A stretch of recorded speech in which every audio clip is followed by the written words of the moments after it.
रूस यूक्रेन की जंग अब यूक्रेन तक सीमित नहीं है, बल्कि इसका विस्तार रूस ने यूरोप तक कर दिया है। लेकिन रूस का जंग को विस्तार देने का तरीका सबको चौंका रहा है।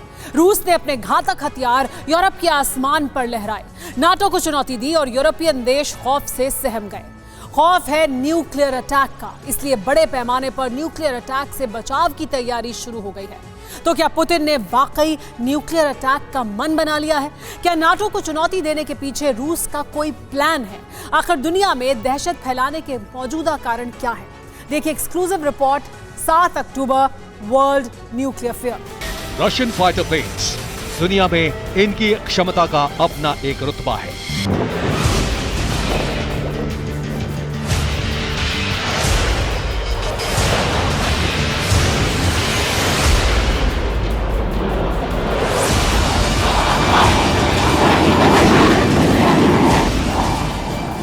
सुलगती जमीन के ऊपर बारूदी बादल बनाने में माहिर ये मशीन जहां से भी गुजरती है वो जगह झुलस जाती है।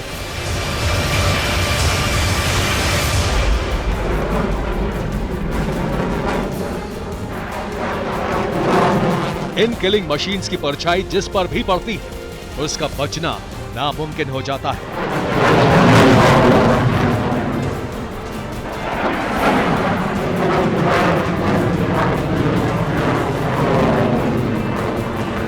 हालांकि रूस के इन किलर उड़न दस्ते को यूक्रेन में भारी नुकसान भी पहुंचा है, लेकिन इसका ये मतलब बिल्कुल भी नहीं है कि मौत का फरमान लेकर उड़ान भरने वाले इन प्लेन्स की क्षमता कम है, बल्कि इसका मतलब है कि अब आसमान पर बारूदी बादलों को गहराने के लिए और भी ज्यादा एडवांस्ड किलिंग मशीनों का इस्तेमाल होगा। और उन प्लेन्स का दायरा सिर्फ पूर्व, उत्तर, दक्षिण और मध्य यूक्रेन तक सीमित नहीं होगा, बल्कि अब स्टेल्थ शक्ति से यूरोप का आसमान भी माप लिया जाएगा। और ये कोई कल्पना नहीं है, बल्कि रूस ने खुद इस संदेश को जारी किया है।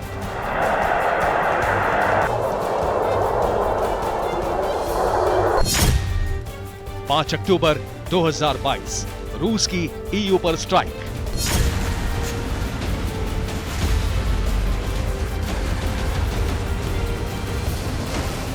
यूक्रेन रूस के बारूदी बवंडर के बीच न्यूक्लियर अटैक से पहले चौंकने का यही वक्त है, क्योंकि रूस ने यूक्रेन की बारूदी जमीन को विस्तार देकर पहली बार अपने एक्शन प्लान से यूरोप को रूबरू कराया है।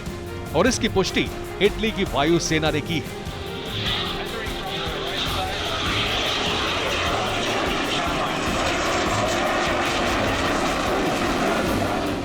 दावा किया गया है कि 5 अक्टूबर को यूरोप के फ्लाइंग जोन में रूस के 4 फाइटर प्लेन्स ने एंट्री की, और ये एंट्री भूल से नहीं हुई थी, बल्कि जानबूझकर की गई। इसलिए इटालियन एयरफोर्स के विमानों ने भी उड़ान भरी और रशियन प्लेन्स को कैलिनिनग्राद के फ्लाइंग जोन में दाखिल होने तक खदेड़ते रहे।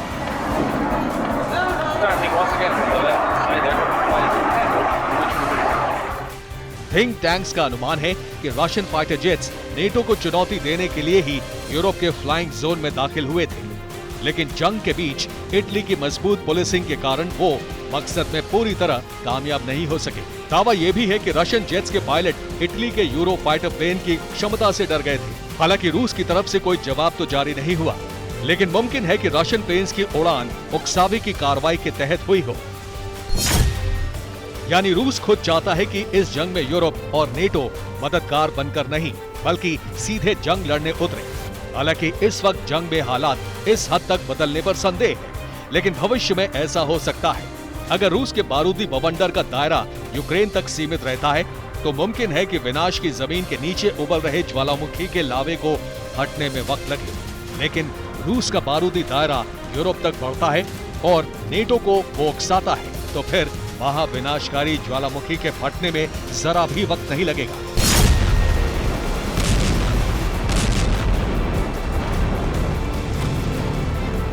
अब सवाल ये है कि अगर ऐसा संभव है तो 5 अक्टूबर को लांघी गई हवाई सीमा के वक्त ऐसा क्यों नहीं हुआ?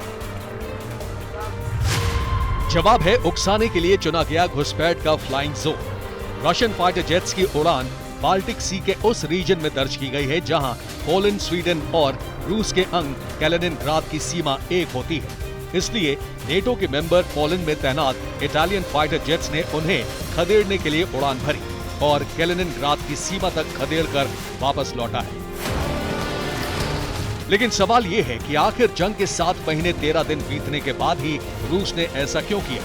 क्या जिस महाविनाश की आशंका से दुनिया इस समय डरी हुई है, उस आशंका को सच साबित करने के लिए उठाए गए कदमों का ये पहला चरण है? मुमकिन है ऐसा हो भी सकता है। रूस में मनाया जाने वाला national victory day, festival day तो बीत चुका है। उस वक्त ऐसी आशंका थी कि जो न्यूक्लियर हलचल है वो तेज है, लेकिन तब ऐसा कुछ नहीं हुआ।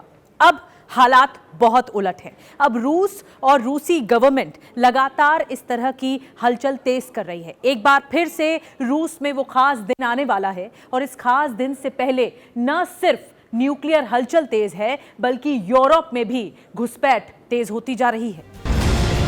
ठीक एक डरावनी कल्पना के साकार होने जैसे हालात, जैसे डूम्सडे क्लॉक में कुछ ही समय बाद 12 बजने वाले हैं। जैसे पुतिन के न्यूक्लियर वेपन्स को फायर करने के ऑर्डर पर वेपन लॉन्च बटन दबने वाला हो। और ऐसा इसलिए क्योंकि इस महाविनाश के लिए उत्सव की शुरुआत होने में अब चंद घंटे बाकी हैं, जिसके संकेत नेटो तक पहुंचाने के लिए फाइटर प्लेन्स ने कैलिनिनग्राद से उड़ान भरी थी। इसे वॉर एक्सपर्ट्स की तरफ से जारी की गई चेतावनी के आधार पर समझिए।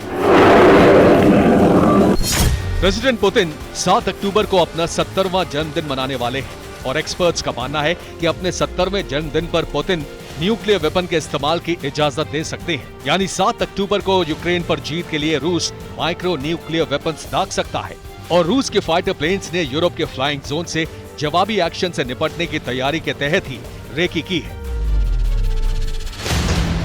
हालांकि रूस के एक्शन को लेकर कोई दावा नहीं किया गया है, लेकिन यूक्रेन समेत यूरोप की हलचल एक्सपर्ट्स के इस अनुमान की पुष्टि करती है। जो हलचल इस वक्त यूक्रेन से लेकर यूरोप में एक जैसी है, वो न्यूक्लियर अटैक से बचाव की ही है। इसके अलावा अमेरिका की चिंता भी न्यूक्लियर अटैक को लेकर ही है।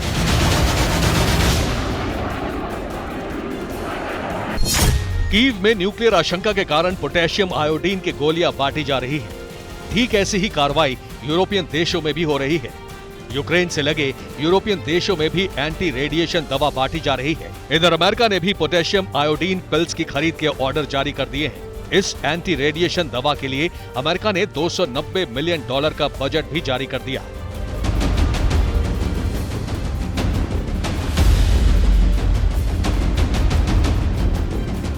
ये तैयारी बताती है कि पुतिन का 70वां जन्मदिन बेशक रूस में उत्सव का कारण हो, लेकिन यूक्रेन, यूरोप और अमेरिका में यही मौका दहशत का तूफान उठा रहा है।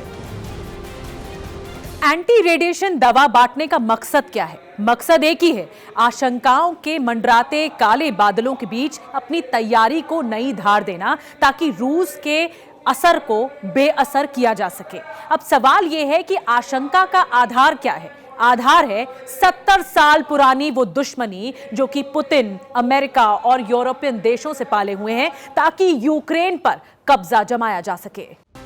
अब आपको जानकर हैरानी होगी कि इन हालातों में दुनिया को और भी ज्यादा आशंकित करने वाली एक और हलचल महसूस की गई है। ये हलचल है पुतिन की तरफ से साइन किए गए एक और फरमान की।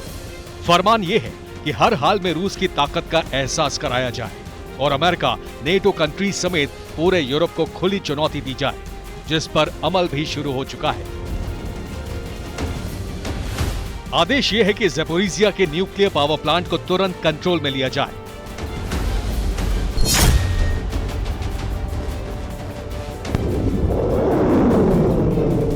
यानी उस न्यूक्लियर पावर के सेंटर पर रूस नियंत्रण करने जा रहा है, जहां से रेडिएशन भी लीक हुआ तो यूरोप में तबाही आ जाएगी।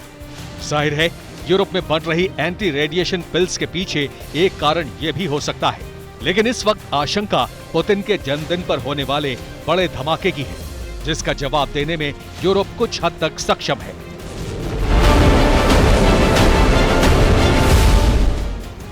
और वो शक्ति संपन्न देश है, जर्मनी, फ्रांस और डेनमार्क। इसके अलावा बाल्टिक सी और नॉर्थ सी में तैनात अमेरिकी बेड़े भी न्यूक्लियर हथियार लेकर घूम रहे हैं।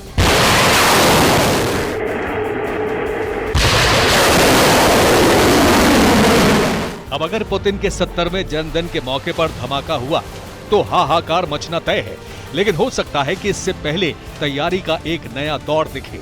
मुमकिन है कि यूरोपियन यूनियन की 20 और 21 अक्टूबर को प्राग में होने वाली बैठक में एटमी हमले का जवाब का ब्लूप्रिंट जारी हो। और अगर ऐसा ना भी हुआ तो भी न्यूक्लियर अटैक पर चर्चा तो तय है। Bureau report, TV9 Bharatvarsh.